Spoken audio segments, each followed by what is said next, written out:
গোলকগঞ্জ বিধানসভা সমষ্টিৰ দেৱোত্তৰ হাজদহ চতুৰ্থ খণ্ড গাঁৱত ৬৭ জন ভোটাৰক মৃত সজাই তালিকাৰ পৰা নাম কৰ্তনৰ অভিযোগ। জীৱিত ভোটাৰক মৃত সজাই নাম কৰ্তনৰ অভিযোগ অনিল বৰ্মন নামৰ এজন লোকৰ, যাৰ বাবে শংকাত ভুগিছে ভোটাৰসকল।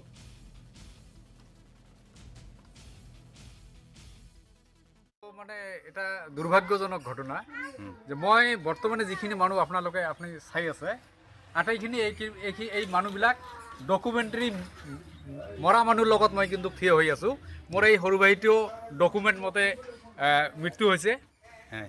মূল কথাটো হ'ল এই গ্ৰামখনৰ নাম দেৱোত্তৰ হাজদহ চতুৰ্থ খণ্ড। ইয়াৰ পৰা মিনিমাম 50-ৰ পৰা 60 কিলোমিটাৰ দূৰৰ এজন ব্যক্তি নাম অনিল বৰ্মনে এই মানুহখিনিৰ লগতে আৰু প্ৰায় 67 মান মানুহৰ নামত কমপ্লেইন দিছে যে এই মানুহখিনি অলৰেডি মৃত্যু হৈছে। কিন্তু আমি ইয়াত দেখিছোঁ ইয়াত যে 67 মানুহ হওক ডেড বুলি দেখুওৱা হৈ আছে। এই 67 মানুহ কিন্তু কোনো ধৰণৰ জাননী পোৱা নাই। 22 তাৰিখ কিন্তু পাৰ হৈ গ'ল।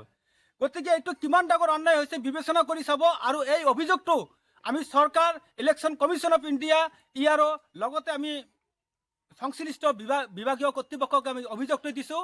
এই বিয়লো হওক বা যিয়ে জড়িত আছে এই কামত, যিয়ে নটিচটো দিয়া নাই তাৰ হাতত বিহিত ব্যৱস্থা হ'ব লাগে। আৰু আমি অনতিপলমে সকীয়াই দিছোঁ যে অনিল বৰ্মন ছাগুলীয়া পাৰ্ট 1-ৰ কালিৰ ভিতৰত 24 ঘণ্টাৰ ভিতৰত আপুনি আহি ক্ষমা চাওক, আপুনি লিখিত দিয়ক, অন্যথা আপোনাৰ নামত 67টা এফআইআৰ হ'ব। আৰু CDC-য়ে জাননী লিখি দিছে এনেকৈ তথ্যবিহীন, এনেকৈ ভুৱা যদি কোনো কমপ্লেইন দিয়ে BNS-ৰ কিছুমান কঠোৰ ধাৰাত এইবোৰ শাস্তিৰ যোগ্য।